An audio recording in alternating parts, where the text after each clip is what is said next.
Si tú te fijas, los lugares sagrados, como pueden ser las cámaras funerarias, los emplazamientos de los santuarios en los templos, los pórticos de los templos, los obeliscos, son de granito. Y además tiene que ser un solo bloque de granito para que se canalice esa energía del sol. Estas piezas son tan grandes, son tan monumentales, precisamente porque tienen que tener esa continuidad en la canalización de la energía del sol. Y las encontramos perfectamente talladas en el templo de Kefren. ¿Nos estás diciendo que el origen de esto es almacenar energía por el cuarzo? Sí. Uy, es muy esotérico. No almacenar energía, sino de alguna forma canalizar el poder del sol.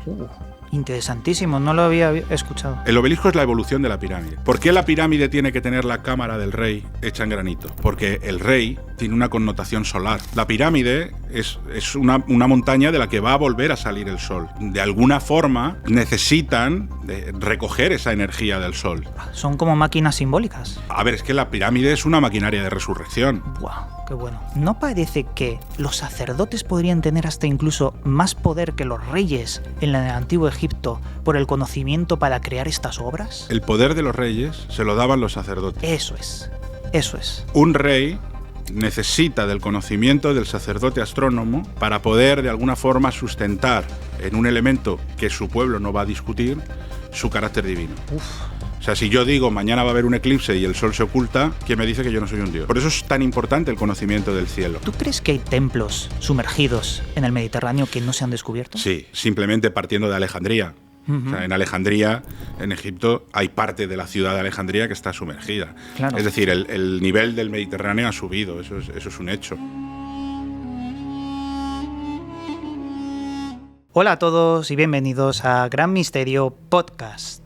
Hoy tenemos una ocasión muy especial, ya que tenemos a una persona que realmente la considero bastante, digamos, afianzada a la verdad del asunto que hay en muchas culturas antiguas, sobre todo en Egipto, ya que en Internet se dicen muchas cosas y a mí me gusta encontrar perfiles que van directos al grano y sin tapujos. Así que hoy os presento a Tito Vivas. ¿Qué tal estás, amigo? Muy bien, encantado de estar contigo. Tu perfil, como le decía a la audiencia, me ha parecido muy interesante por el bagaje que tienes. Eres historiador, arqueólogo, tienes estudios dentro de la teología, pero también me has dicho antes una cosa interesantísima, arqueoastronomía. ¿Qué es esta ciencia? ¿Nos puedes explicar un poco? Pues es una de las disciplinas dentro del ámbito de la investigación científica histórica que trata de abordar la relación que tenían las distintas culturas del pasado con el cielo. Para las civilizaciones antiguas, digamos que el paisaje no acababa en el horizonte. El paisaje se prolongaba en su interacción con lo que veían por encima del horizonte, claro, por encima del cielo. Y esas interacciones, no solamente el movimiento de los astros, sino sus propios ciclos en relación con ese horizonte y con la naturaleza, eran imprescindibles para sociedades que básicamente eran agrícolas, con lo cual a día de hoy yo creo que prácticamente ningún investigador desprecia el hecho de que para comprender perfectamente una civilización del pasado hay que entenderla desde su cosmogonía, su cosmología y su interpretación del cielo. Muy bien, pues vamos a empezar por ahí, porque hay muchas culturas que alinearon sus construcciones con los astros. Me parece algo importante porque ahí están los secretos incluso matemáticos para hacer esa alineación. Pero antes de empezar, coméntanos un poco tus redes de contacto, los lugares donde la gente puede contactar contigo y ver tu trabajo. Pues principalmente lo más fácil es acudir a redes sociales. En Instagram es donde principalmente yo me prodigo, me pueden encontrar por Tito Vivas. Ahora tengo también una cuenta en TikTok, que me lo han puesto facilísimo porque es tiktok.vivas. Vale. Me lo dieron hecho. Muy fácil. Y luego, si no, en el canal de YouTube, que es donde yo voy colgando pues mis vídeos y mis charlas, que igual me puedes buscar por Tito Vivas. Tito Vivas Oficial es el nick. Y si no, pues directamente a la página web. La página web es titovivas.com y ahí está todo. Los viajes, los libros, los canales. O sea, yo, como ves, no me complico la vida. Claro. Tito Vivas y te aparecerá. ¿Cuántos años llevas investigando todo lo que tiene que ver con historia, culturas antiguas? Pues prácticamente, a ver, fíjate, a mí me entró esta espinita con 10 años cuando me fui a Egipto por primera vez, o sea que es algo muy vocacional. Profesionalmente, pues la primera vez que yo me fui a trabajar a Egipto como profesional fue en el año 2003, ¿vale? Con lo cual estamos hablando ya de más de 20 años. Habrás visto de todo. Y espero que me queden muchas más cosas por ver. Vamos a tocar el tema de Egipto, Pero antes, a mí me interesa mucho, personalmente, estudiar Göbekli Tepe. Estuve allí en el 2018-2019 y me quedé maravillado por la cantidad de cosas que aún no se han desenterrado y que asoman alrededor de las montañas del yacimiento arqueológico. Lo tenemos en Turquía, hubo una pelea científica durante muchos años porque no se reconocía del todo la antigüedad de esos pilares hasta que por fin se han reconocido. 11.000, 12.000 años de antigüedad. Y fíjate qué curioso, porque existen estudios sobre Göbekli Tepe en cuanto a la alineación astronómica o en cuanto a un culto muy antiguo sobre que ellos creían que algo ocurrió en el cielo y tenía que ser representado con esas Ts, con ese complejo arqueológico. ¿Qué es lo que sabes sobre esto? Porque se habla mucho del Dryas reciente, como un meteorito que congeló la Tierra. ¿Nos puedes explicar un poco? Sí, fíjate, como en muchas otras ocasiones que me ha ocurrido, a estas cuestiones sobre Göbekli Tepe, como lo llaman allí en Turquía, yo llegué a través de planteamientos de gente que viene más del mundo del misterio y de la pseudociencia que de la propia ciencia. Yo creo que el tema del Younger Dryas, ¿no? Este joven Dryas o el Dryas reciente, que lo ha puesto ahora sobre la mesa, súper de moda, es Graham Hancock, ¿no? Sí, con los documentales de Netflix. Con su serie documental y demás. A mí me parece un tema interesante y pero ocurre como muchas otras teorías que parten de una premisa muy interesante, pero luego no se sostienen con la evidencia empírica científica que requeriría. Vale. Sí es cierto, y para mí no cabe ninguna duda, de que Göbekli Tepe tiene que tener vinculaciones astronómicas. Seguro, eso seguro. Tenemos animales en las Ts. Sí, pero eso es una interpretación posterior. Es decir, tenemos una serie de animales en las Ts que algunos investigadores han propuesto que podrían ser constelaciones. Vale. Que podría haber vinculaciones de esos animales con elementos del cielo, pero no deja de ser una hipótesis. Vale. Habría que encontrar una evidencia que sostenga eso, ¿no? Más allá de las interpretaciones de las representaciones, en arqueoastronomía hay un elemento, digamos, casi tridimensional, que es el que requiere más importancia. Para poder decir esto está orientado astronómicamente de una forma u otra, básicamente requieres tres elementos. El primero es el punto de observación, el segundo es el punto hacia el que se está mirando, y obviamente necesitas un tercer punto que te indique una concatenación de acontecimientos, una motivación. Es decir, alinear dos puntos en el espacio es fácil. Yo me pongo aquí, tú allí, ahora mismo estamos alineados. Claro. Si no hay un tercer elemento que dé sentido a esta alineación, no podemos decir que esta alineación tiene un sentido. Claro. Es de perogrullo, ¿no? Por lo tanto, necesitamos una efeméride solar, una efeméride astronómica, algo que justifique eso. Y, por supuesto, eso nos permitirá también un estudio temporal, cronológico. No es lo mismo el cielo que vemos hoy en día que el que se veía hace 4.500 años. Con lo cual, esos tres elementos para mí son los realmente importantes. Y eso sí que a mí me habla de una cosa que tú también comentabas, y es que los alrededores de Göbekli Tepe están por descubrirse. Sí, sí. Digamos que hay como un 6% desenterrado o menos. Probablemente. Y es una barbaridad. Probablemente aquello nos esté hablando de un conjunto espacial mucho más amplio. Göbekli Tepe probablemente a lo mejor es simplemente el o uno de los puntos de observación. Yo creo que lo siguiente a analizar es todo lo de alrededor, porque nos estará dando el segundo punto de esas orientaciones. Hacia dónde mira, por qué mira y cómo interactúa con el paisaje. De todas formas, el planeta Tierra tiene varios movimientos. Uno de ellos es de precesión, como una rotación de peonza. Correcto. Había un software informático que calculaba cómo hace 23.000 años exactamente era totalmente diferente la bóveda celeste. Hay muchos software informáticos que hoy en día se pueden utilizar. Generalmente quienes nos dedicamos a arqueoastronomía, ese movimiento que se llama precesión o la precesión de los equinoccios, es que generalmente en el cole siempre nos han dicho que el mundo, que nuestro planeta tiene dos movimientos: traslación alrededor del Sol y rotación alrededor de su eje. Pero son tres. Son cuatro, en ¿Cuatro? realidad. Sí. Está el de precesión. Sí. El de precesión es, como tú bien has dicho, el mundo, nuestro planeta es tan grande y pesa tanto que cuando gira sobre su eje hace que el eje vibre, como si fuera una peonza, tú bien lo has dicho. Y luego hay otro movimiento que se llama nutación. Oh, ese no lo sabía. La nutación es que el movimiento de precesión no es recto, sino que va vibrando. O sea, es como un timbre, ¿no? Y eso hace, claro, que no solamente el polo norte celeste sea diferente ahora como era hace 4.500 años o 9.000 años, Ahí está. sino que además hay una pequeña oscilación. Es decir, no es un punto concreto del cielo, sino un área relativamente pequeñita, pero es un área del cielo. Pero hablamos de periodos muy largos. No encajaría con, por ejemplo, Göbekli Tepe. No. Son 23. A ver, una vuelta completa de la precesión, sí, son como 16.000 y pico años, una cosa así. Casi encajaría. Sí.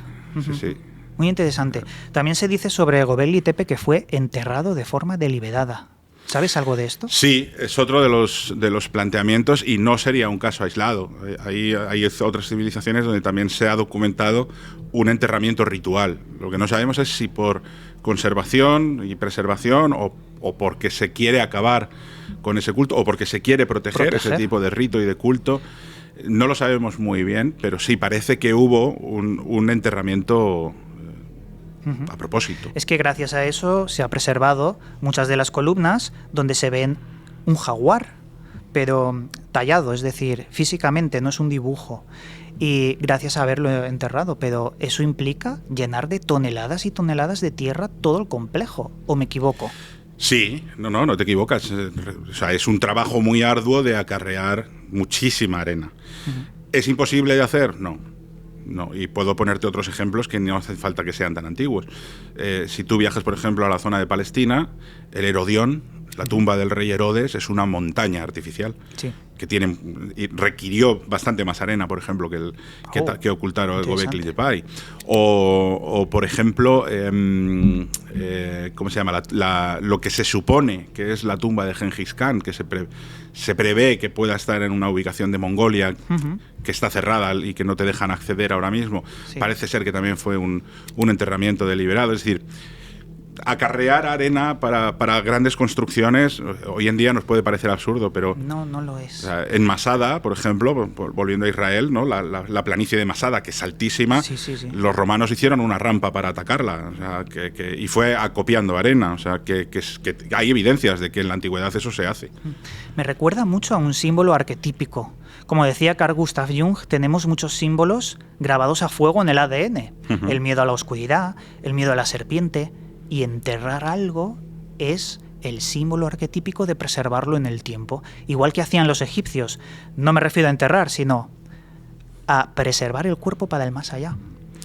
Sí, puede haber una connotación de conservación, de preservación, ¿no? Una idea de decir, esto se ha creado, esto tiene esta función, ahora esto se entierra. Te pongo otro ejemplo. Por ejemplo, yo creo porque creo que hay paralelismos similares, no del mismo periodo, pero por ahí le rondan. Yo creo que ocurre un poco lo mismo con los templos de Malta. Los templos prehistóricos de Malta tienen una serie de orientaciones astronómicas peculiarísimas, con unas vinculaciones del paisaje peculiarísimas, un poco diferentes porque obviamente estamos hablando de una isla y por tanto la interacción es directamente con un horizonte plano, como ocurriría con la isla de Pascua. Es decir, no hay paisaje, no hay orografía, no hay picos o montañas que sirvan de referentes observacionales, ¿no? Esto es en un horizonte cero, plano, perfecto, donde ves la salida del sol o de las estrellas. Y por ejemplo ocurre lo mismo con los megalitos que podemos encontrar en Irlanda. Tú te vas a Newgrange, esas tumbas tienen unas orientaciones astronómicas impresionantes y son túmulos cubiertos, es decir, se construyeron y luego se cubrieron de arena y se taparon. Luego puede haber un concepto de preservación que no implica el hecho de que el rito funcional que tiene el monumento no esté funcionando por el hecho de que estén enterrados. Me has hecho recordar dos cosas. Cuando visité la isla de Lewis, las Callanis Stones, más allá de Escocia, impresionante. Unos monolitos de piedra, pero plana, de piedra plana, que parecen ser relojes astronómicos, porque hay varios complejos. Y luego cuando visité Malta, los templos de Agar Kim, Gigantija, como lo llaman en la isla de Gozo, claro, tú ves unas construcciones mucho más antiguas que las pirámides, pero que notas la simbología de quizás un pueblo que vivió cuando el mar Mediterráneo no tenía tanta agua o cuando había algún tipo de congelación en el mar Mediterráneo. Y también me recuerda en Cerdeña hay un templo sumerio, un zigurat. No sé si sabes sobre esto. Es que Cerdeña es una de las civilizaciones más desconocidas todavía en el área del Mediterráneo. Cerdeña está llena de fuentes, de pozos, que tienen una serie como si fueran cúpulas sobre el pozo, con unos lucernarios que funcionan con la luz de la luna. Ostras, no sabía esto. Sí, sí, y son impresionantes porque en determinados momentos concretos ellos juegan con la luz de la luna y además con ciclos lunares que no son de hoy para mañana, sino que son ciclos bastante largos. Ahora mismo no me viene a la cabeza el nombre de esa civilización, que es originaria de Cerdeña. Pero sí, es cierto que hay una cultura megalítica mediterránea todavía muy desconocida, y que tiene unas connotaciones astronómicas impresionantes. Lo que tú has comentado de Mnaidra y Hayarjim, como ellos lo pronuncian. Es que son complicados los nombres. Sí, son nombrecitos complejos, pero son brutales. Mira, yo cuando estuve allí en Mnaidra y sobre todo en el de Mnaidra, que es el que está más abajo, yo me di cuenta de una cosa que me dejó un poco, y de hecho a día de hoy todavía estoy dándole vueltas porque va en relación a una línea de investigación mía. Seguramente has oído hablar del templo de Abu Simbel. Claro, obviamente. Hombre, he estado varias veces. Y sabes que tiene una orientación astronómica concreta. 2 veces al año la luz entra a lo largo de todo su eje e ilumina 3 estatuas de las 4 del santuario. Eso es. Bueno, en realidad yo tengo publicado un artículo que evidencia que no es que haya 2 orientaciones astronómicas a lo largo del año, sino que se están produciendo orientaciones astronómicas a lo largo de todo el año. ¿Por qué? Porque la puerta que tiene la apertura de la puerta del templo de Abu Simbel, que está tallado en la roca, tiene una disposición que hace que el movimiento del sol entre solsticio de invierno y equinoccio vaya iluminando no solo las estatuas del santuario, sino las estatuas osiríacas que hay en la primera sala. Claro. Según se va moviendo el sol, pasa a iluminar 1, luego 2, luego 3 estatuas, ¿no? Y cuando se mueve hacia el otro lado del eje, hace lo mismo con las otras estatuas. Con lo cual hay un movimiento que viene determinado por la anchura de las jambas de la puerta y la interacción con los elementos arquitectónicos del interior. Claro. Bueno, pues eso pasa en Mnaidra. No lo Tú sabía. tienes una orientación equinoccial y la apertura del ancho de la puerta del templo hace que cuando coincide la jamba de fuera derecha con la jamba interna izquierda, se ilumina una pared que hay a la izquierda con una serie de puntitos. Para hacer eso necesitan matemática. Necesitan muchísima observación astronómica, sobre todo. Muchísima observación astronómica. De hecho, Abu Simbel se iluminan 3 de las 4 estatuas. La que no se ilumina es la del dios de las sombras y el arte. Sí, es un dios Taj, es un dios tónico, es un dios, digamos, más relacionado con el inframundo que con un carácter solar. Pero Abu Simbel se iba a quedar sumergido bajo el agua. Cierto. Y en tiempos modernos cortamos el templo y nos lo llevamos a otra ubicación para salvarlo. Pero fíjate qué curioso que no logramos ponerlo en la orientación perfecta. Hay unas décimas que no hemos podido hacerlo. ¿Cómo el hombre antiguo pudo hacerlo y nosotros no, con las máquinas? No, pero no es una cuestión de incapacidad técnica. Es una cuestión de imposibilidad de ubicación. Claro. O sea, eso se produce en ese lugar. Si tú lo mueves, si tú te vas un poco... O sea, es como yo me levanto, yo pongo la cama aquí porque cuando sale el sol por la mañana me va a dar el solecito, ¿no? En verano. Si muevo la cama para allá, ya no me va a dar. A lo mejor ese día, a lo mejor me da mañana. Es lo que pasó. Pero fíjate, hay una cuestión súper curiosa con Abu Simbel. Y es que ni siquiera se hizo bien. De hecho, lo que llaman la fiesta del sol en Abu Simbel, originalmente en época de Ramsés II, era el 21 de octubre y el 21 de febrero. Vale. Hoy en día decían los técnicos que trasladaron el templo, que esto se hizo en el año 69, en los años 60. La presa se inaugura en el 70, o sea que a finales de los 60. Los técnicos, los ingenieros que lo hicieron, dijeron, esto ahora ha variado un día. Con lo cual ahora se celebra el 22 de octubre y el 22 de febrero. Claro. Pero eso es imposible. Astronómicamente es imposible. Y cuando lo celebran de esa manera están demostrando que no tienen ni idea de astronomía. Te digo por qué.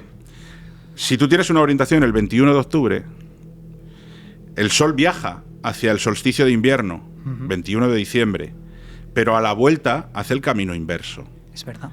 Y vuelve a estar en el mismo sitio el 21 de febrero. Piensa que son 60 días y 60 de vuelta, son 120 días, es una estación del calendario egipcio. Si yo retraso un día y me voy al 22, se descuadra. A la vuelta tengo un día menos. Luego el Sol estará en la misma posición el 20 de febrero, no el 22.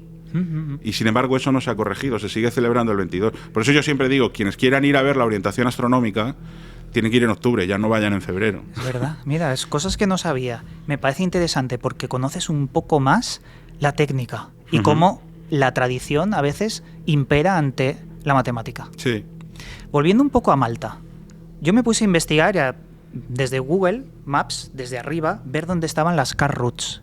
Y me fui a un páramo súper lejano y las car routes son muy interesantes, estas líneas de carro, como llaman, hechas en piedra, que se entrecruzan y no se sabe muy bien por qué, pero se observa que se meten bajo el mar. Sí, hay algunas que tienen continuidad debajo del mar. ¿Tú crees que hay templos sumergidos en el Mediterráneo que no se han descubierto? Sí, o sea, tiene que haberlo, sin duda, pero es que simplemente partiendo de Alejandría. O sea, en Alejandría, en Egipto, hay parte de la ciudad de Alejandría que está sumergida. Claro. Es decir, el nivel del Mediterráneo ha subido, eso es un hecho. Sí. Y se ha modificado. Entonces, probablemente en el entorno de los alrededores de Malta ha ocurrido lo mismo, en Cerdeña. De hecho, prácticamente está evidenciado, sin necesidad de una teoría relacionada con el Günter Dryas de Graham Hancock, que el sur de Italia estaba conectado con Malta. Sí, y eso está documentado en términos paleontológicos. ¿En Valencia se ha encontrado en car routes? Sí, cierto. Claro, imagínate la conexión Malta-Valencia, todo el Mediterráneo cruzado. Bueno, otra cosa sería ver, obviamente, si hay una continuidad y una unión y si estamos hablando del mismo fenómeno. Claro, puede ser otra y el cosa. mismo concepto. Pero car routes se han encontrado en muchos otros lugares. Es verdad que son los famosos los de Malta, pero incluso en las Islas Cícladas, incluso en algunas partes de Inglaterra, existe esto. Es más, uno va a la Gran Pirámide de Giza, y esto es una cosa que muy poca gente conoce.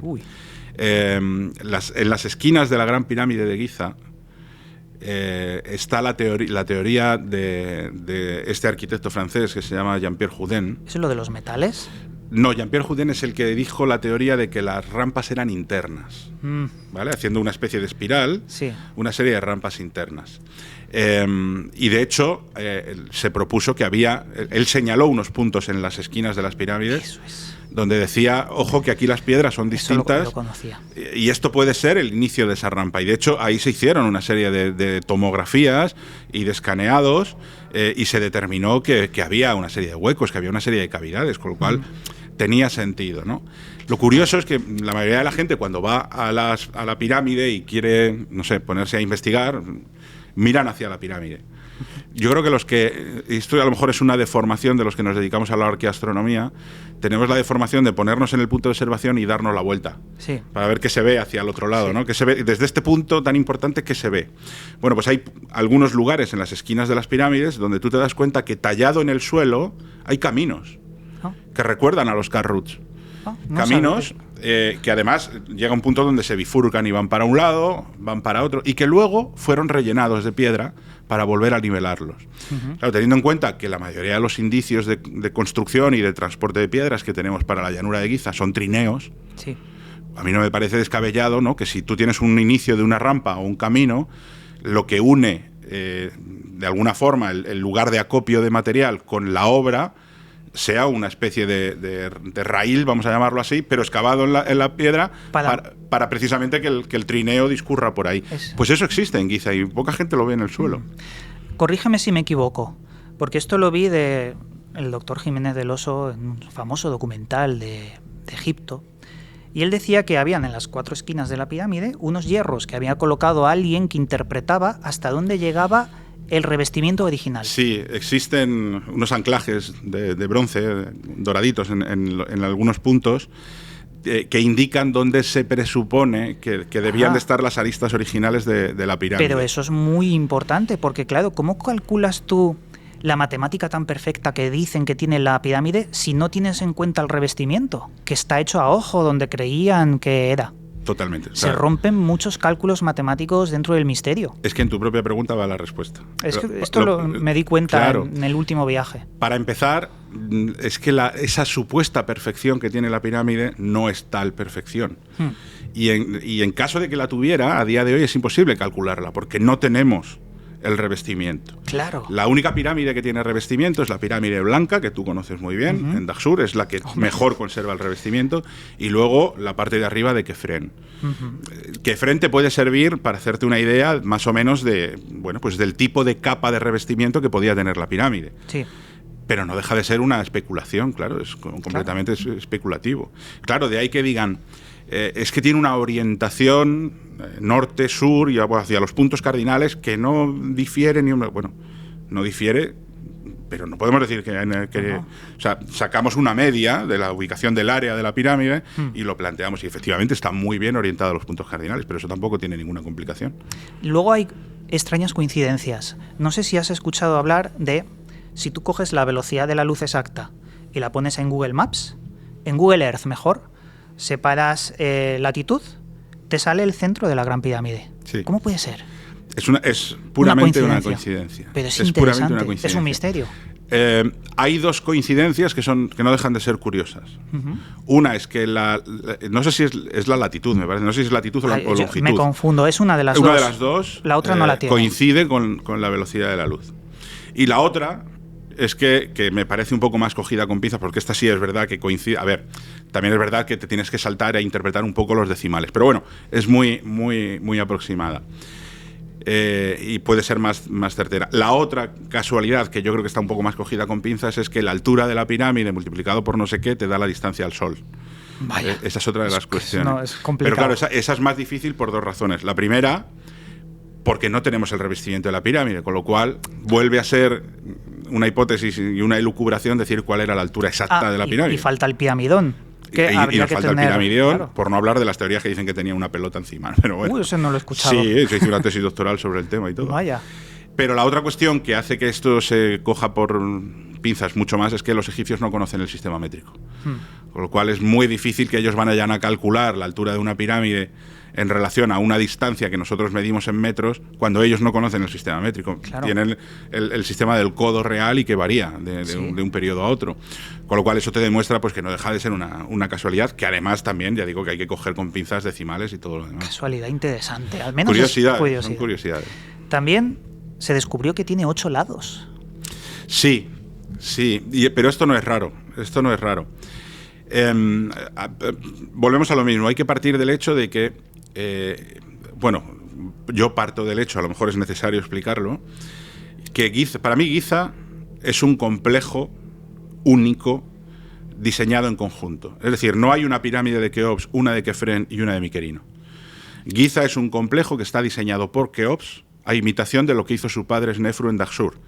Su padre hace 3 pirámides, la roja, la blanca y la subsidiaria de la blanca, que está por detrás de la blanca. Que vale. Hay gente que si no le das la vuelta a la pirámide no la ven. Sí, es verdad. Keops hizo lo mismo, una pirámide al norte, una pirámide al sur y una pirámide subsidiaria, que es la de Miquelinos, ¿no? Otra cosa es que a la muerte de Keops, y con el problema entre Yedef-Ra, que es su sucesor, y Jaef-Ra, que es Kefren, luego todo eso se usurpara, se reutilizara o incluso se retallara la cabeza de la esfinge. Pero de entrada para mí todo es un complejo único, y solo es comprensible como complejo único porque todos los monumentos interactúan astronómicamente. Claro. La esfinge es un demarcador equinoccial, las pirámides están perfectamente orientadas. Es más, delante de la pirámide de Keops hay 3 pirámides pequeñas subsidiarias. Sí. Fíjate que esas pirámides, que se llaman pirámides de las reinas, porque parece ser que estaban dedicadas, o por lo menos de alguna forma están vinculadas a nombres de princesas o de la madre del propio faraón, sin que se hayan encontrado evidencias de que fueran tumbas de esas reinas. Sí. Pero la disposición de esas 3 pirámides no es casual. Vale. La pirámide del medio es la que está perfectamente alineada a la base de la pirámide. Vale. Y las otras 2 se distancian una de otra lo mismo que el ángulo de la eclíptica. ¡Ostras! ¿Qué significa eso? Significa que cuando sale el sol en el equinoccio, al amanecer, sobre la cara de la pirámide de Keops, solo las 2 pirámides de la derecha emiten sombra. Vaya. Si nos vamos al solsticio de verano, solo una pirámide emite sombra. Si nos vamos al solsticio de invierno, las 3 pirámides emiten sombra. Solo sobre la mitad de la pirámide. Es decir, la pirámide de Keops funciona como un calendario con una serie de demarcadores calendáricos, ¿no? Y no puede ser casualidad. Obviamente no es casualidad, eso está intencionalmente hecho así. Y por eso la pirámide no solamente tiene sus 4 caras, sino que cada cara está dividida a la mitad.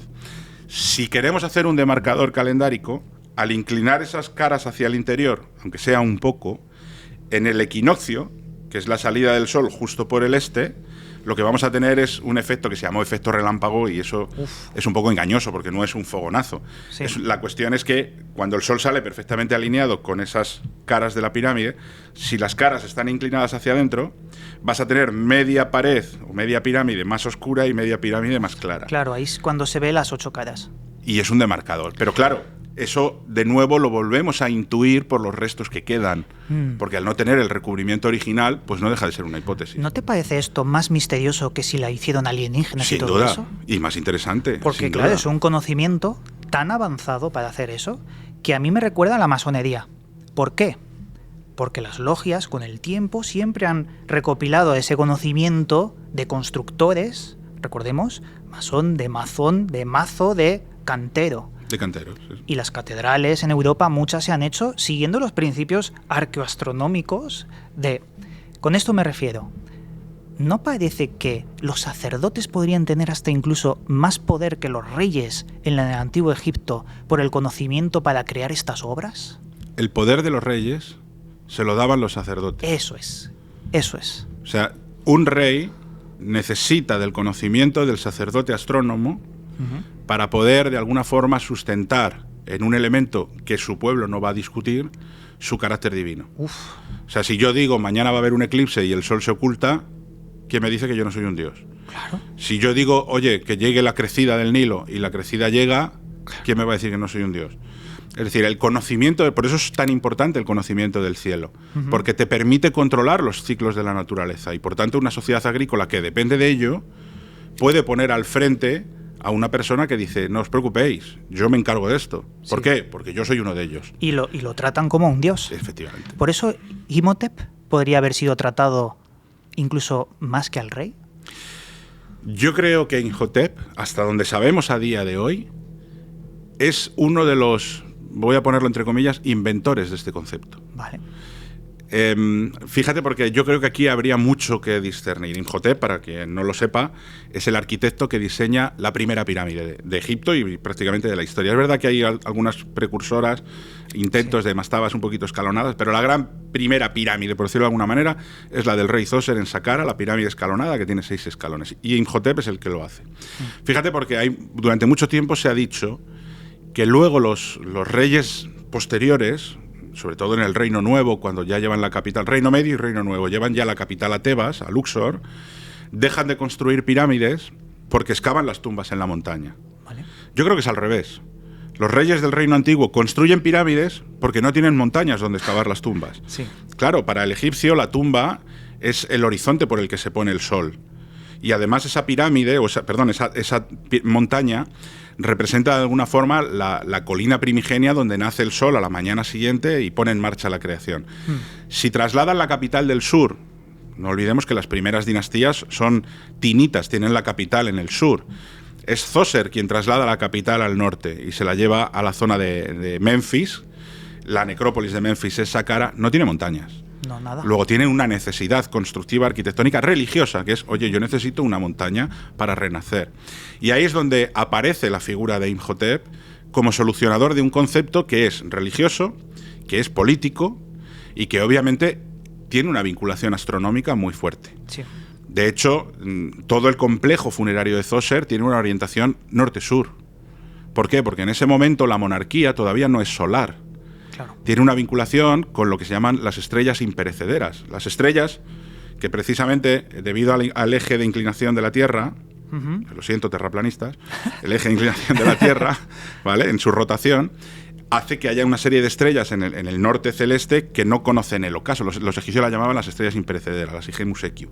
El rey se quiere identificar con esas estrellas. Hay mucha gente que dice, a ti te lo habrán dicho también cuando viajáis a Egipto, ¿no? Sí. Joder, qué difícil es entrar a las pirámides. ¿Por qué hacían las entradas tan estrechas? Porque no son entradas. No están pensadas para que el turista entre por ese hueco. Son salidas del alma del rey que está dentro y tienen que tener una orientación y una altura concreta, porque van a un punto del cielo, siempre al norte, claro. Estrellas imperecederas.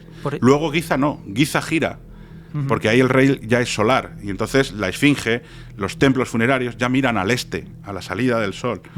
Hay una propia evolución en el pensamiento, claro, claro. Pero el que pone en marcha esa idea es Imhotep.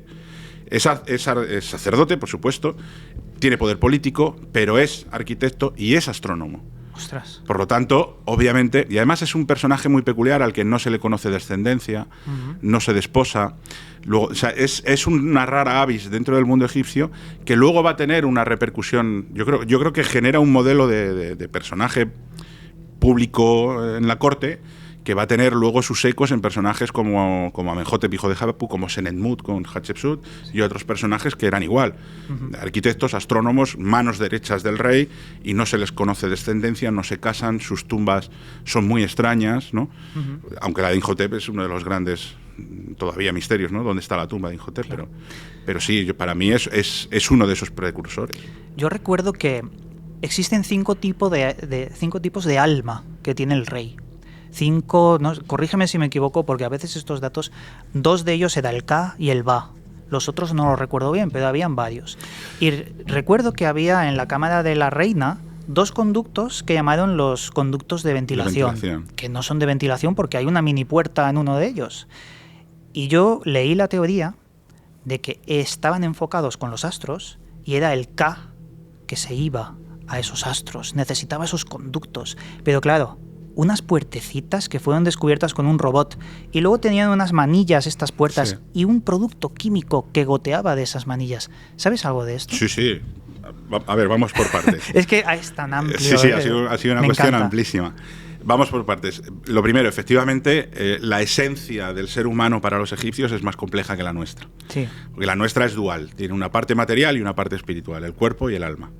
Para ellos no, para ellos tenían hasta 7 naturalezas diferentes. Obviamente una ya era el cuerpo, otra era el nombre, que era muy importante, el Ren lo tienen que preservar, ¿no? Si tu nombre desaparece, nadie te recuerda, tú ya no existes. El aliento, por ejemplo, la sombra, tú piensas que la sombra la provoca Ra. Claro, hoy en día, en un mundo donde vivimos con la electricidad de continuo, no nos percatamos de nuestra sombra, pero en un mundo donde la divinidad principal es Ra, no hay otra cosa que genere sombra que Ra. Con lo cual la sombra es una parte de tu esencia que genera el dios. Sí. Luego es una parte de tu esencia espiritual. Y luego hay otras un poco más complejas de entender, ¿no? La principal, o las principales, son el Ba. El Ba sería lo más parecido a nuestro espíritu, es lo que sale de nuestro cuerpo cuando morimos. Ellos lo representan como un pajarito que vuela entre el más allá y el mundo de los vivos. Luego estaría el Ka, que es un poco más difícil de interpretar, es una especie de doble espiritual, es una especie de recuerdo espiritual tuyo, ¿no? De hecho, el rey puede rememorar muchos Kas de su vida, o sea, pues el Ka de cuando subí al trono, el Ka de cuando nació mi primogénito. Son como dobles espirituales que rememoran un momento importante de tu vida. Y luego está la esencia espiritual que va a vivir eternamente en el más allá, que es cuando se encuentra tu Ka con tu Ba en el más allá, y eso es el Aj, el ser luminoso. El ser de luz, ¿no? Bueno, pues más o menos esto funcionaba de esta manera.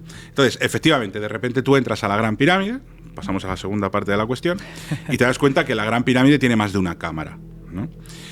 La mal llamada Cámara de la Reina, porque efectivamente ahí nunca hubo una reina, de hecho, pues hay que ser sinceros y decir, no sabemos muy bien para qué sirve. La llaman así porque hace una escalerita simplemente, el dibujo. Sí, pero no y también, nada. ¿Sabes por qué? Porque en el momento en el que eso se descubre, que es una época medieval, sí, pues hay una idea que impregna la sociedad del momento, ¿no? Que es muy patriarcal, sobre todo desde el mundo islámico que ya vivía en Egipto, ¿no? Es decir, ¿hay una tumba grande? Sí, es la del rey. ¿Hay pirámides pequeñas alrededor? Pues este es su harén.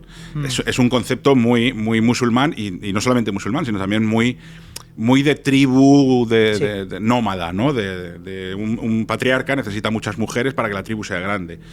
Pero claro, eso no es una evidencia empírica científica que nos esté hablando de una realidad cultural del Antiguo Egipto. Entonces se dijo la de arriba, la del rey, la de abajo de la reina, y la del caos, pues la del caos. Ya, pero no, en realidad no sabemos cuál es la función de cada una de esas cámaras, ni por qué la de abajo está sin terminar, ni nada por el estilo. Pero efectivamente, tanto la cámara del rey como la de la reina, porque hay 2 conductos a cada lado, tienen esos pequeños pasillitos que miden nada, 40 centímetros, son muy pequeños, que salen 2 de la pared norte, o sea, 2 de las 2 paredes norte, de la cámara de arriba y de la de abajo, y 2 de las paredes sur. Sí. Las del norte van precisamente enfocando a esas estrellas imperecederas. Es decir, es un remanente de la creencia que Djoser construye en un templo. Keops ya se ha llevado el templo al este, porque es una orientación solar, pero desde su cámara el Ka sigue saliendo hacia las estrellas imperecederas. Vale. Eso es hacia el norte. Las que salen hacia el sur están marcando posiciones de las constelaciones religiosamente relevantes en la parte sur del cielo, que son Orión, como representación de Osiris, y Sirio como representación de Isis. Sag y Sopedetk, ¿no? Lo llaman los egipcios. Entonces, ellos mismos nos están delimitando, nos están demarcando cuáles son las constelaciones importantes que rigen esto. Por eso, por ejemplo, la teoría de Robert Bauval, cuando él plantea la teoría de la correlación de Orión, en un primer momento parece algo muy interesante y muy sugerente. Sí. No es descabellado que haya una relación con Orión. Pero claro, luego empiezan a aparecer problemas en esa teoría. Lo primero es la relación especular. No existe en el Antiguo Egipto ninguna evidencia documentada de una representación especular que represente en la Tierra lo que se ve en el cielo. Sí. La astronomía egipcia es una astronomía cultural, es observacional. Es lo que te comento, yo necesito un punto de observación, miro hacia el horizonte, miro el cielo y veo cómo se interrelacionan estos elementos, ¿no? Y la segunda cuestión es que ni siquiera en espejo coincide. Por eso él tiene que echar mano de uno de estos softwares astronómicos. Sí. Hoy en día utilizamos Stellarium, utilizamos Guide, hay varios programas que lo que hacen es que te corrigen esos movimientos de precesión que tiene el planeta y te dicen la posición de las estrellas en su fecha concreta, ¿no? Claro, a él, para que le coincida, no le coincide en época de Cuarta Dinastía, se le va como al 10.000, 11.000 antes de Cristo, y entonces, claro, les viene de maravilla esa fecha para que luego lleve Robert Schoch y plantee la teoría de la erosión pluvial en la Esfinge, o llegue Graham Hancock y le hable del Gunther, del Dryas reciente, ¿no? Sí, del Younger Dryas. Está muy interesante porque al final muchas teorías de misterios surgen de hacer encajar. Claro. Y eso no es así, no es correcto. Realmente. En ciencia no. En ciencia tú no puedes ir con un prejuicio e intentar que la evidencia encaje en tu hipótesis. Hay una gran cuestión en el misterio y es sobre la Gran Pirámide correspondiendo a Keops. Claro, tenemos a un coronel británico llamado el señor Baines, que llega con dinamita, empieza a destruir para hacer las entradas y se mete en la cámara de descarga arriba de la del rey y se dice que encontró el único cartucho donde pone Keops, Jufu. Pero le pillan que está escrito en un carácter ideográfico, creo que se llama, pero moderno, como que está mal escrito. Él quería llevarse la autoría de ser un descubridor, pero creo que le pillan como que él puso la auditoría a Keops. Claro, tú entras en la Gran Pirámide, no hay ningún jeroglífico, no hay nada. Solo hay en la entrada original unos garabatos extraños que nadie ha podido descifrar, que podrían ser pues de tiempos tolemaicos quizás, no lo sé, hechos posteriormente. Pero ¿por qué solo hay un cartucho perdido en la cámara de descarga, que ahí no accede nadie, que le da la autoría a Keops? Y otra cosa más, ¿por qué solo hay una estatuilla de Keops pequeñita con referencia a la obra magna que es la Gran Pirámide? ¿Por qué no hay tanto sentido en esto? Tiene todo el sentido. Vale. Tiene todo el sentido. Y es una pregunta buenísima, brutal y espectacular, que requiere un poquito de concentración. Vale, dale. Tiene todo el sentido del mundo y te voy a explicar por qué. Cuando nace la civilización egipcia, sí, se unifica el Alto y el Bajo Egipto, hay un rey, ¿vale?, que se llama Narmer, que militarmente conquista desde el sur, conquista el norte y unifica un país que culturalmente era diferente. A partir de ese momento, Egipto nunca va a dejar de ser una realidad dual, Alto y Bajo Egipto. Siempre va a haber una necesidad de sometimiento por parte de los alto egipcios a los bajo egipcios. Esto, de entrada, para darnos a entender el planteamiento mental del antiguo egipcio. El rey siempre va a ser rey de dos realidades diferentes, ¿vale? Cuando el rey tiene que justificar su divinidad, se van a crear unos arquetipos mentales que van a desarrollar una especie de mitología, un origen de la civilización. Sí. ¿Cuál es el origen de la civilización para el Antiguo Egipto? El sol se crea a sí mismo sobre una colina que surge de las aguas de la nada. Para ellos la nada, el caos original es un gran océano, y ahí de repente surge una colina, se alza una colina, y de esa colina nace el sol por primera vez. El sol se crea a sí mismo. A partir de ahí el sol pone en marcha la creación de todo lo demás, ¿vale? O escupe, o se masturba, o lo que sea, ¿no? Según la cosmogonía que sigas, hay varias formas, y tiene dos hijos, que son Su y Tefnut. el espacio y el aire que hay en el espacio. Se crea como una burbuja. ¿Esto es lo de la Ogdoada egipcia? La Eneada heliopolitana, que es Ogdoada en Hermópolis. Son los 9 dioses que forman parte de la creación, porque después de Shu y Tefnut vienen Geb y Nut, que es la tierra. Y los hijos de la tierra y el cielo, Geb y Nut, el cielo y la tierra, nacerán Osiris, Set, Isis y Neftis. ¿Por qué te cuento esto? Porque si Osiris es el primogénito de Geb, que es la tierra, mitológicamente Osiris es el heredero de la tierra. Vale. Y aquí viene el mito de de Osiris e Isis, ¿no? Osiris es asesinado por su hermano Set, Isis encuentra el cadáver, lo recompone y tiene un hijo póstumo a través de la magia, que es el dios Horus, el halcón. Vale, ¿qué tiene que ver todo esto con que la pirámide no tenga inscripciones? Los reyes egipcios van a ser el Horus vivo, porque son descendientes de Osiris. Cuando mueren, se convierten en el Osiris. ¿Pero qué ocurre con Keops? Con Keops ocurre que hemos llegado a un punto en el que esto ha cambiado. La divinización del rey es tan importante que ha ido subiendo escalones. Y cuando llega a Keops, Keops no es el Horus y cuando muere es el Osiris. Keops dice, no, mi divinidad es suprema porque yo soy Ra. Por eso voy a construir una pirámide para renacer, la más grande, para renacer. Ojo que no es algo que invente Keops, viene ya desde Djoser, desde la idea de la solarización de la monarquía. Pero quien lo lleva a su máximo esplendor es Keops. Y Keops dice, yo soy Ra. De Ra no hay representaciones, ninguna, en todo Egipto. ¿Por qué? Porque Ra es el sol. Y tú dirás, no, yo he ido a Abu Simbel y he visto la estatua de Ra que se ilumina en el santuario. No, eso es Ra Jorakti. Sí. Horus como Ra en el horizonte. Habrás visto a Amón Ra. Pero Ra, el solo, no. Siempre necesita la cabeza de un halcón con el disco solar para ser Horus como Ra. Bueno, hay una representación de Ra cuya forma es un huevo. No, esa es la representación de cómo nace Ra. Vale. Piensa que Ra tiene muchas formas. O sea, el sol tiene muchas formas. Es Jepri al amanecer, sí. Es Atum en el momento de la creación, ¿no? Es Ra Jorakti cuando se identifica como el rey en el horizonte. Es decir, hay muchos elementos solares. Será el disco Atón cuando Ajenatón elimine todo lo demás, ¿no?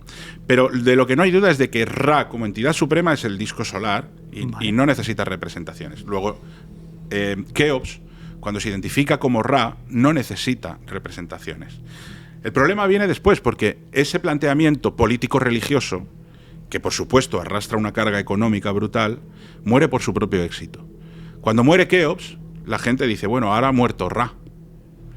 Entonces sus sucesores dicen, vale, pues ahora Ra soy yo. Y le dicen, no, ¿cómo que tú? Ra es Ra. No, pero yo soy el hijo de Ra. Y entonces ahí es donde dicen, entonces si eres el hijo de Ra, eres Su. Y los reyes dicen, no, mira, vamos a reexplicaros esto. Ra ha muerto. ¿Os acordáis cuando Osiris se fue y su hijo Horus se quedó? Sí, bueno, pues esto es lo mismo, pero con Ra. Ra se ha ido, viva el nuevo Ra, que soy yo.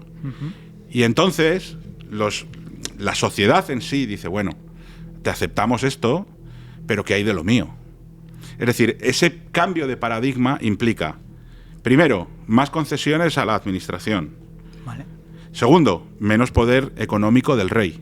Tercero, el rey tiene que hacer una serie de concesiones en su divinidad. Lo cual nos lleva a cuarto, aparecen nuevos conceptos, como el título hijo de Ra, el patito con el sol, que hasta entonces no había existido, y la necesidad de justificar todos estos cambios en mi tumba. Aparecen los textos de las pirámides. Hasta entonces no era necesario escribir en el interior de una pirámide quién es el rey y por qué es un dios. Es a partir de la muerte de Keops cuando eso se hace necesario, porque implica un cambio en el paradigma político y religioso del Estado. Ahora eso nos lleva a, bueno, ¿cómo es que Weiss encuentra una serie de inscripciones de Keops en las cámaras de descarga? En realidad las encuentra porque obviamente esos son marcas de cantería. Es decir, no son textos religiosos, por eso están pintadas en rojo deprisa y corriendo. Se dice que las escribió Weiss, y eso lo cuentan los detractores de Weiss, y argumentan para ello, como tú bien has dicho, que la F de Jufu en realidad, perdón, que la J, la G de Jufu, está mal escrito, pero en realidad no está mal escrito. Lo que estaban mal eran las gramáticas que se utilizaban en la época de Weiss. Claro. Porque no había aparecido. Es decir, el término correcto, el símbolo correcto es el de la pirámide. A ellos no les encajaba que ese símbolo fuera correcto porque en las gramáticas que se utilizaba por entonces, que era la que empezaba a trabajar Gardiner, esa G se hacía como un círculo negro. Vale. Pero en realidad el símbolo es un círculo con rayas. Por lo tanto, en la pirámide es correcto. Donde no estaba correcto eran las gramáticas. Pero es que además se ha documentado perfectamente que las inscripciones no es simplemente un cartucho. Esas inscripciones son nombres de equipos de trabajo. Y hay más de una, en más de una de las cámaras de descarga. O sea, hay muchas pirámides, tiene que haber muchos bloques en la pirámide que tengan marcas de cantero. Y es más, lleva el nombre de Jufu no porque esté hablando de la propiedad de la pirámide, sino porque está hablando del equipo de trabajo. Y además son graciosísimos las inscripciones que hay ahí, porque hay nombres como somos los borrachos de Jufu. Vaya. Sí, había un equipo de canteros que se llamaban somos los borrachos de Jufu. Eso nos da a entender que la organización constructiva de la pirámide se hacía por grupos, lo cual nos llevaría también a esas cuestiones de numerología, ¿no? De si hay no sé cuántos millones de bloques y se tardó 30 años, eso hacemos la división y nos sale que tienen que estar colgando un bloque cada... Bueno, es que a lo mejor se están poniendo más de un bloque al mismo tiempo. Pero ¿eso implica que es una certeza o es una teoría de muchas más, como no descartar a 100% que fuese un fraude? Eso, no, o sea, esas inscripciones no son un fraude, eso seguro. Porque además las inscripciones continúan por detrás de la piedra. O sea, hay inscripciones que se cortan y continúan por detrás. O sea, hay una piedra que está inscrita y le han colocado otra piedra encima. Vale.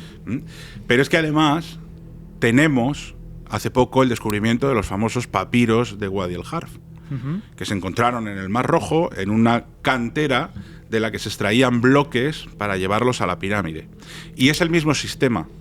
Esos papiros nos están hablando de un equipo de trabajo que se llamaban los no sé qué de Jufu, que están llevando bloques hacia la pirámide de Jufu, que es hacia Het Jufu, el horizonte de Keops, que es como se llamaba la pirámide.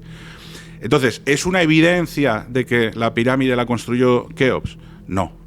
O sea, si queremos una evidencia científica al 100% de quién la construyó y cómo, no.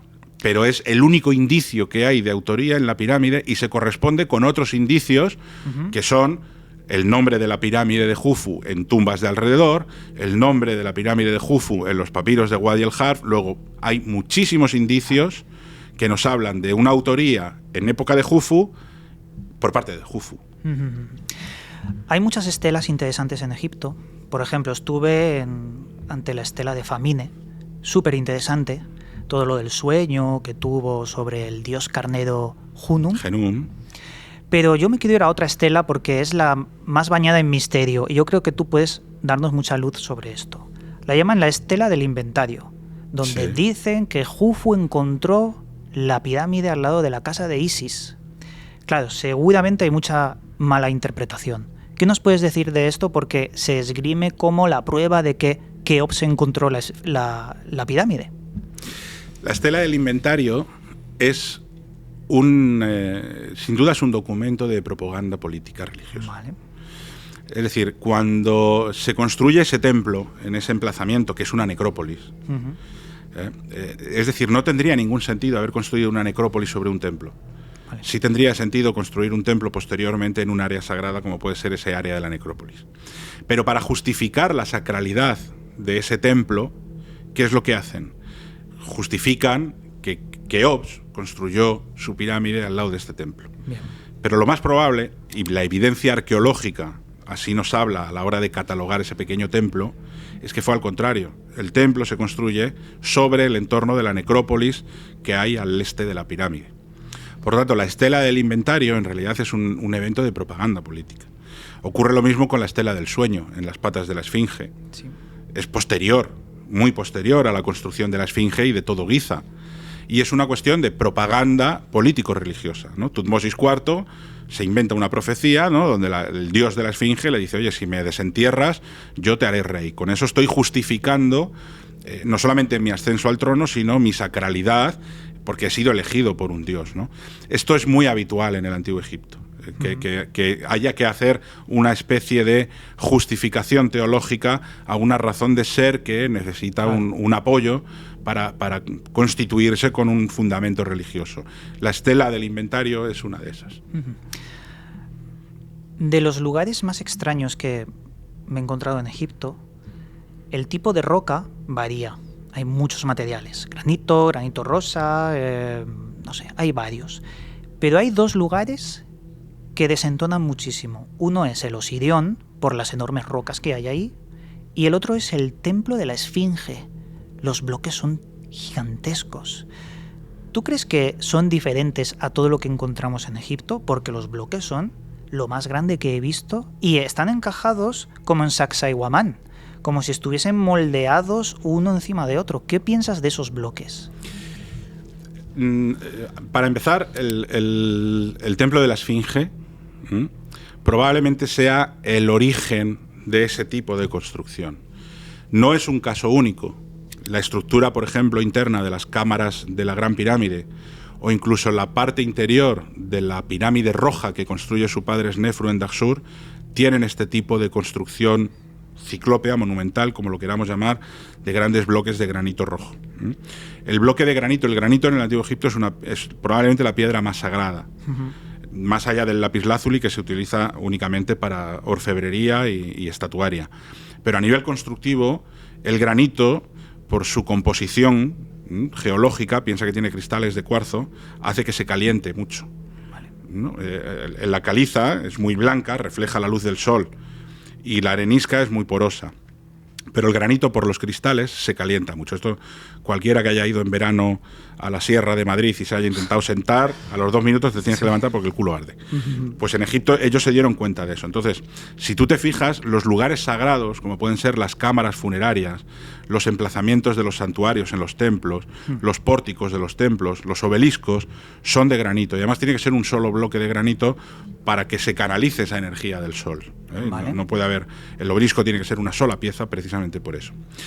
Ahora bien, estas piezas son tan grandes, son tan monumentales, precisamente porque tienen que tener esa continuidad en la canalización de la energía del sol.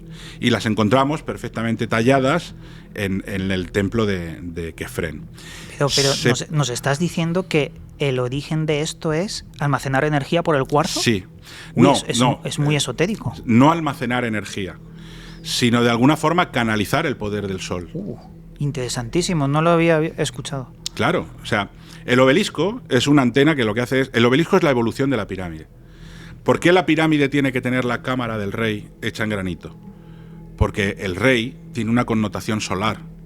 La pirámide es una montaña de la que va a volver a salir el sol. Sí. Luego, de alguna forma, necesitan recoger esa energía del sol. Son como máquinas simbólicas. A ver, es que la pirámide es una maquinaria de resurrección. ¡Buah! ¡Qué bueno! O sea, desde un punto de vista teológico, sí. No tecnológico. No, claro. Desde un punto de vista ideológico. Claro, tenemos las orientaciones hacia las estrellas imperecederas, tenemos las orientaciones a los puntos cardinales que nos marcan los movimientos del sol. Es una mecánica, es una maquinaria que tiene como fin último el renacimiento divino del rey. El rey tiene que renacer de ahí como Ra.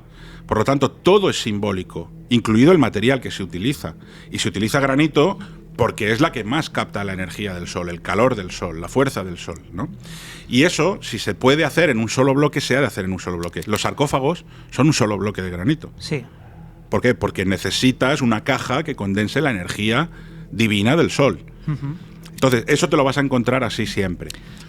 Otra cosa es el Osirion. El Osirion, por sus inscripciones, se nos ubicaría en dinastía 19. Se nos ubicaría en templos de época de Seti I, Ramsés II. Pero podrían ser inscripciones que pusieron después, claro. Posteriores. Y podría ser una construcción mucho más antigua.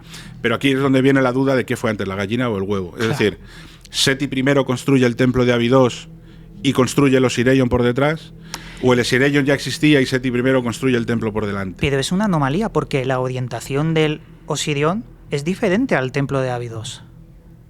La orientación es la misma. Lo que hace el templo de Abidos es que llega un momento en el que hace un giro hacia la izquierda como si fuera una L. Vale. Pero esto tiene también su razón de ser. La razón de ser, obviamente, es que, el templo de Abidos, para empezar, es un templo muy extraño y muy anómalo. Sí. O sea, generalmente tú en Egipto encuentras dos tipos de templos. El templo funerario, que es el que va adscrito a la tumba del rey, que es donde se rinde culto a un rey como si fuera un dios cuando ha muerto. En el reino antiguo, en la época de las pirámides, estos templos están pegados a la pirámide. En el reino nuevo, no. La tumba está en el Valle de los Reyes y el templo está construido delante de la montaña tebana, ¿no? El templo de Hatshepsut, por ejemplo, es un templo funerario donde se rinde culto a Hatshepsut como una diosa y está separado de la tumba, ¿no? Hay connotaciones en orientaciones, pero están en ubicaciones separadas. Y el otro tipo de templo es lo que llamamos templo de culto. Sí. Es donde vive un dios. Es decir, la casa del dios Horus en Edfu, y aquí vive el dios Horus. Isis en Philae, es la casa del dios. Abidos es una mezcla entre las dos cosas, porque Abidos es un templo dedicado al culto de una serie de dioses, entre los cuales está Seti I como si fuera un dios más.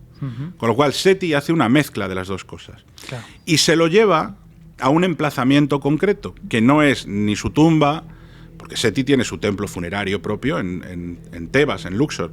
No, esto es una cosa rara que él hace para identificar su divinidad con otra serie de dioses. Y la lleva al lugar donde se rinde culto funerario a Osiris. Porque él pretende una asimilación directa con Osiris. Luego el Osirion podía ser anterior y ya existir ahí. ¿El Osirion es un cenotafio de la cabeza de Osiris o de todo el cuerpo? Bueno, hay quien dice la cabeza, depende de la época. Hay un pozo, estuve hace 2 semanas dentro del Osirion. Hay un pozo y allí había un arqueólogo que nos decía que se mete 9 metros.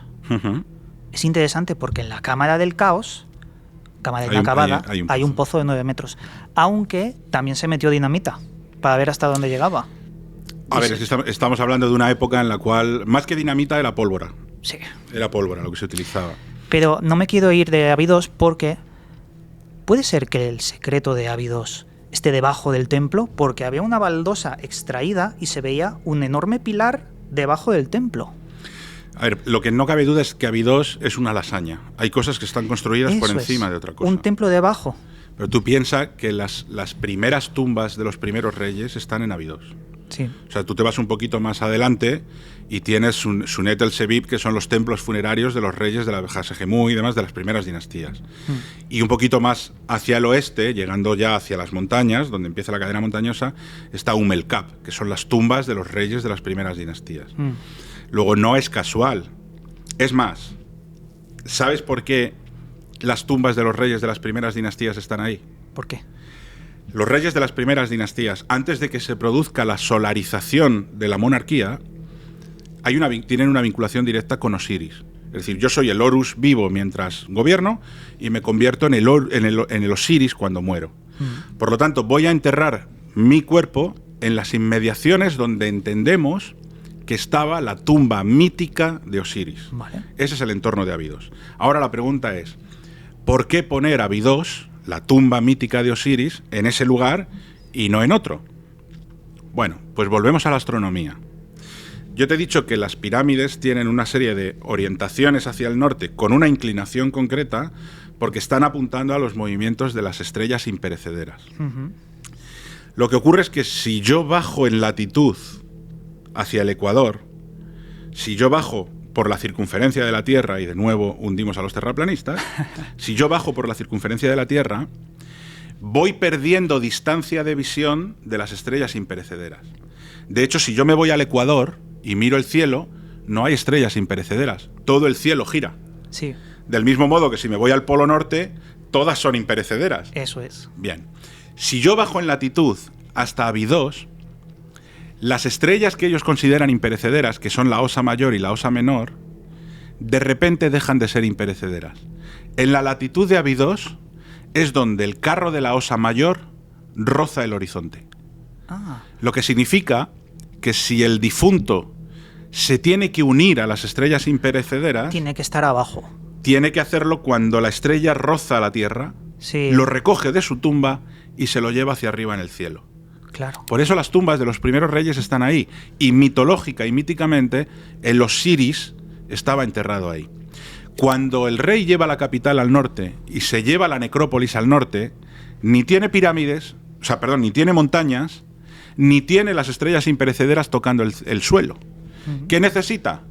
Una montaña, la pirámide, y lanzar su alma hacia las estrellas imperecederas porque ya no tocan por eso las pirámides tienen las inclinaciones hacia las estrellas y las tumbas de Abidos no. Porque en Abidos, bajando en latitud, las estrellas tocan la tierra. Por eso, ahí está la tumba de Osiris. Qué barbaridad, Tito. Estamos aprendiendo todos sobre esto, que muchas veces nos hacemos preguntas y no tenemos una explicación tan clara como la que tú has dado.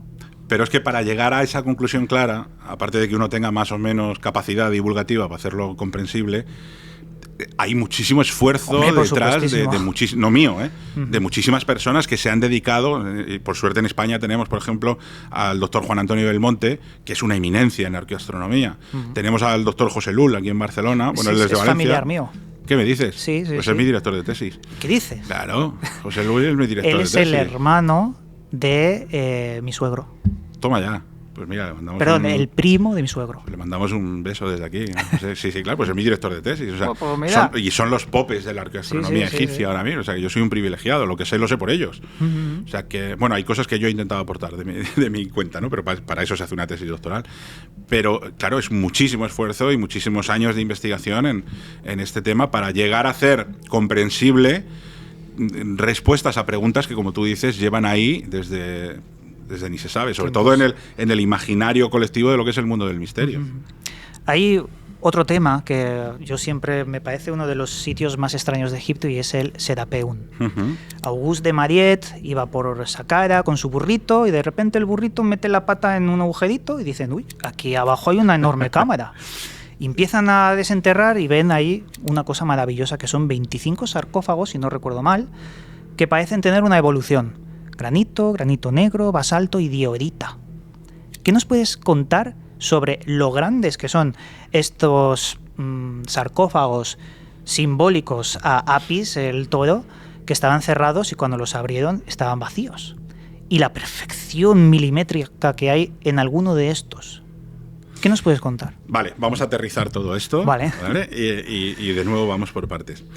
Lo del burrito es un bulo. Ay, no me digas. Sí. A mí me había gustado mucho esa historia. Jolín, pero es que hay burritos en prácticamente todas las historias. Vale, se me cae un mito. No, es que es muy común. Por ejemplo, las tumbas de los constructores de las pirámides, ¿no? que están allí en Giza, las encontraron porque una turista que iba haciendo una ruta a caballo de estas que te hacen alrededor de las pirámides se esmoñó allí con el caballo. Howard Carter, la tumba de Bab el-Hosan se llama así. Bab el-Hosan en árabe significa la puerta del caballo. Se llama así porque un día, volviendo a su casa, el caballo metió una pezuña. Entonces ya hay como un imaginario colectivo de que todo lo que aparece en Egipto es un burrito. En el caso de Mariette llega a Egipto enviado por los franceses, ¿no? y con una relación con el museo, y tiene que ir buscando piezas para el museo y demás, ¿no? Entonces, él, como responsable de las antigüedades, cuando le ponen al frente de las antigüedades, se da cuenta de que en muchos jardines, a él le invitan a una fiesta de un embajador, no me acuerdo de dónde era, ¿no? Un diplomático, y se da cuenta de que este diplomático en el jardín de su casa, en el Cairo, tiene 2 esfinges que son la bomba. Y entonces le dice, oye, ¿de dónde han salido esas esfinges? Y él dice, pues se las he comprado a fulanito. Entonces Mariette empieza a tirar del hilo de, hostia, están apareciendo en anticuarios del Cairo unas esfinges muy raras, muy heavy. Sí. Y entonces, tirando del hilo, le dicen, no, es que hay una zona en Saqqara donde están apareciendo. Y empieza a excavar en ese área de Saqqara y encuentra la gran avenida de esfinges que termina en el Serapeum. Él no se imaginaba que iba a acabar en una necrópolis subterránea de toros. Eso en cuanto al descubrimiento. Cuando Mariette se pone a excavar, en realidad hay 3 Serapeums, no uno. Hay 3. Otro. Claro, la cuestión está en que el turista de hoy en día visita uno de esos 3. El emplazamiento es el mismo, pero hay una evolución. Las tumbas más antiguas del Serapeum son de dinastía 18. Son pozos con cámaras aisladas. No es una galería de la que salen cámaras como va a ser después, son cámaras aisladas. Y en esas cámaras, Mariette encuentra enterramientos de toros intactos. ¿Momificados? Que siempre se ha dicho, en el Serapeum nunca se han encontrado toros. Se han encontrado.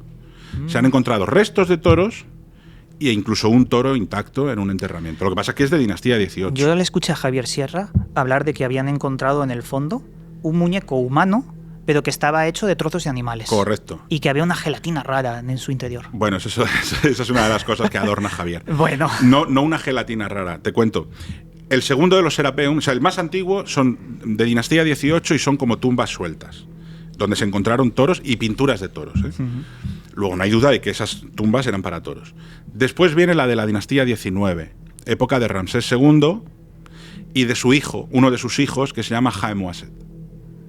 El príncipe Haemwaset fue famoso, o ha pasado a la historia, porque uno de los encargos que le hace su padre es: tienes que volver a poner bonita la necrópolis. Él hace una serie de restauraciones en monumentos de la necrópolis. E instauran una nueva necrópolis de toros Apis. ¿Qué tiene de diferente? Que ahora ya es una gran galería subterránea de la que van tallando nichos, por decirlo de alguna manera, para enterrar a esos toros cuando se mueren. Allí se encontró una momia de un príncipe que se llamaba Haemwaset, con una especie de capilla por arriba. Entonces, en un primer momento, Mariette piensa: hemos encontrado la momia del príncipe Haemwaset. Cuando se analiza esa momia, se dan cuenta de que la momia en realidad es una especie de alegoría del príncipe Haemwaset, porque él fue el restaurador y el instaurador de lo que había e instaurador de la nueva galería, ¿vale? Y entonces él hace ese enterramiento votivo, es un enterramiento ritual, y está hecho con fragmentos de toro. Vale. Y en esos enterramientos se han encontrado restos de toro. Lo que pasa es que estaban saqueados. O sea, piensa la cantidad de joyas que tendrían esas momias, ¿no?, de toro. Vale. Por lo tanto, todas se saquearon. Pero, es más, entre los restos de toro que se han encontrado hay evidencias de teofagia. Es decir, se comían al toro. Ostras. O sea, el toro no se enterraba. O sea, había un concepto que no es tan extraño. En el cristianismo seguimos teniendo el concepto de la teofagia. O sea, cuando nosotros hacemos la comunión, lo que hacemos es comer pan y beber vino, pero en realidad es un acto de teofagia metafórica. Nos estamos comiendo el cuerpo y bebiendo la sangre de nuestro Dios, ¿no?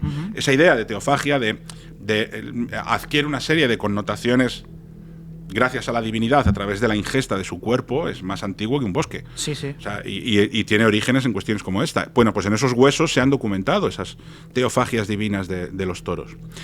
Y el tercer Serapeum es el que visitamos los turistas, que es el que tiene los sarcófagos más grandes. Pero fíjate que esos son de baja época y época grecorromana. Que siempre se ha dicho, no, porque se ha dicho de todo del Serapeum, y es como, bueno, en cualquier caso, si eso no fuera egipcio o si fuera extraterrestre, los extraterrestres lo habían traído en época grecorromana, no en época egipcia. Sí. O sea, arqueológicamente está documentado que esas catacumbas son de época grecorromana. A mí lo que más me llama la atención es el trabajo, el tamaño, el trabajo y el tonelaje de esas cosas. Tú has estado en el Serapeum, ¿verdad? Sí, 4 veces. Vale, pues te voy a ir guiando mentalmente, y si alguien ha estado, que nos acompañe. Aunque la última descubrí que hay una parte cerrada. Hay unos túneles cerrados al turista. Los que te llevan a la parte de Ramsés. Claro, hay una puerta metálica que te lleva. Están lo llaman las upper galleries y las lower galleries. Bueno, se puede ir si pagas unas cosas. Claro. Pero aún así, yo he entrado, pero están muy mal conservadas. Hay mucho riesgo de colapso, entonces es muy difícil que te dejen entrar. Pero mira, vamos a hacer un viaje mental. Porque tú, cuando entras a ese Serapeum, que sí se visita, nada más entrar tienes una tapa de un sarcófago allí a medio abandonada, y el recorrido generalmente lo inicias por la izquierda. Sí. Bajas, te vas a la izquierda, ves la galería, es una galería recta que tiene pues varias capillas con unos sarcófagos inmensos. ¿Y se va notando el trabajo como va de peor a mayor? Sí, porque se va perfeccionando y porque se van haciendo cada vez más grandes y cada vez mayores. Pero fíjate que hay una serie de elementos en los que la gente no suele reparar. Lo primero, bueno, te sigo porque luego cuando sueles salir por otro pasillo que te lleva a una galería donde hay un sarcófago abandonado. Sí. En medio. Aunque yo voy directo al más grande de la izquierda. Claro, y hay algunos que tienen inscripciones talladas. Sí, pero parece que están mal hechas. O sea, muy rápido, con líneas torcidas. Claro, pero porque lo que están es bocetadas, no están talladas. No están talladas. O sea, están preparadas para tallar. Es que generalmente esos sarcófagos no tenían inscripciones. Pero ¿es cierto que el más grande, es de diorita? Es de diorita. Eso es muy difícil, es lo más duro que hay. Pues probablemente está pulido con otra diorita. O sea, hay que pulirlo con otra diorita. Pero mira, te voy a decir una serie de cosas que te vas a dar cuenta de ellas. Vale. A la que sales y te encuentras con ese sarcófago, según sales, tú solo ves el sarcófago. Lo tienes que esquivar por la izquierda y cuando vas hacia arriba, si te das la vuelta y miras, resulta que ves la parte de dentro del sarcófago. Sí. ¿A que sí? Sí. Eso significa que la gente no lo percibe porque vas maravillado y no te das cuenta. Eso significa que el Serapeum está excavado cuesta abajo. Es verdad. Claro, si no, no verías la parte de detrás. ¿Por qué está excavado cuesta abajo? Porque está pensado para meter grandes bloques de peso, no para sacarlos. Luego hay una parte de inercia. Explicaría el cómo han metido todo eso. Exacto. Hay que arrastrarlo, pero hay que arrastrarlo cuesta abajo. La galería está excavada cuesta abajo. Pero luego es más, cuando tú llegas a las salas donde están los sarcófagos, otra cosa que llama la atención es que el pasillo central está a esta altura, sí, pero las salas de los sarcófagos están ahí abajo. Bueno, pues ese abajo no es casual. Vale. Es más, cuando tú entras, porque hay algunas de las estancias a las que puedes bajar y ver los sarcófagos de cerca y darles la vuelta y demás. Si te fijas, la altura del pasillo es la altura de los sarcófagos. ¿Te has fijado alguna vez en eso? Ahora que lo mencionas, sí que lo veo claro. Porque... Pues te voy a explicar por qué. Porque se talla ese nicho, se talla esa capilla y se rellena de arena. De modo que arrastran el sarcófago, que baja por su propio peso boca abajo, lo colocan en su sitio y retiran la arena. Vaya. Lo que significa que el sarcófago va bajando él solito hasta que se apoya en el suelo. Ostras. Y luego lo único que tienen que hacer es pulirlo. De hecho, el sarcófago que está abandonado en mitad del pasillo no está pulido. Claro. Lo que te da a entender que ese sarcófago no estaba saliendo, estaba entrando. Y lo abandonaron. Cuando hubiera llegado a su ubicación, habrían empezado a pulirlo perfectamente. Con él puesto en su sitio, sí que como si te lleva 7 meses o 2 años. O lo que sea. Lo que te lleve de tíos trabajando ahí puliendo con diorita y agua día y noche. Al final lo pules. Pero fíjate qué curioso, porque la altura del sarcófago es la altura del pasillo. Lo que significa que una vez que han metido el sarcófago, se vuelve a rellenar de arena. Claro. Para meter la tapa. Se entierra al toro, se arrastra la tapa, es decir, en ningún momento hay que levantar el peso. Y en ningún momento hay que empujarlo, porque bajan por su propio peso. ¿Hay documentación sobre este proceso? No. Solo unas intuiciones de cómo existe la evidencia observando, como observacional has dicho, de la propia construcción arquitectónica, que eso ya lo dice Mariette. Muy bien. Eso ya lo dice Mariette. Entonces, claro, ¿qué ocurre? Te puedes permitir el meter bloques de 60 toneladas, porque o sea, aún así hay que moverlos y hay que girarlos, y no estoy diciendo que sea fácil. Pues de tantos años es la primera vez que escucho una teoría plausible para poder meter todo eso. Pero porque hay veces que la gente se deja llevar más por el sensacionalismo de la teoría que nos han inculcado, que el análisis... O sea, yo esto me di cuenta claramente cuando al salir vi que ese sarcófago que está ahí abandonado, por este lado no lo veo, y por el otro lado sí lo veo. Claro, claro. Significa que yo he subido en altura. Eso es. Aunque es cierto que encima del piso han puesto maderas. Lo cual también te distorsiona mucho el suelo original. Es artificial, el original está debajo y no lo percibimos. Claro. Pues Tito, yo he estado maravillado de esta conversación, hemos tocado un montón de cosas, creo que la gente estará disfrutándolo y nos hemos quedado sin tiempo. Yo he perdido la noción del tiempo, no sé ni cuánto tiempo llevamos aquí de charla. Te doy las gracias por haber compartido con nosotros, con tanta pasión y con evidencias, todo este complejo tema de la arqueología del pasado. Y me gustaría que vinieras en otra ocasión porque me he dejado un montón de temas en el tintero que quería preguntarte. Pues oye, un placer. Cuando quieras, repetimos sin ningún problema. Antes de acabar, recuérdanos tus métodos de contacto. Te digo, lo más fácil es Instagram, que me busquen como... Bueno, si pones Tito Vivas en Google ya te tiene que salir mucha turra. Pero lo más rápido es Tito Vivas en Instagram, tiktok.vivas en TikTok, Tito Vivas Oficial en el canal de YouTube o titovivas.com es la página web. Muy bien. Pues con esto dicho, amigos, aquí acabamos este programa y bueno, espero que hayáis disfrutado de este enorme conocimiento que nos ha dejado nuestro amigo Tito. Un abrazo y hasta pronto, amigos.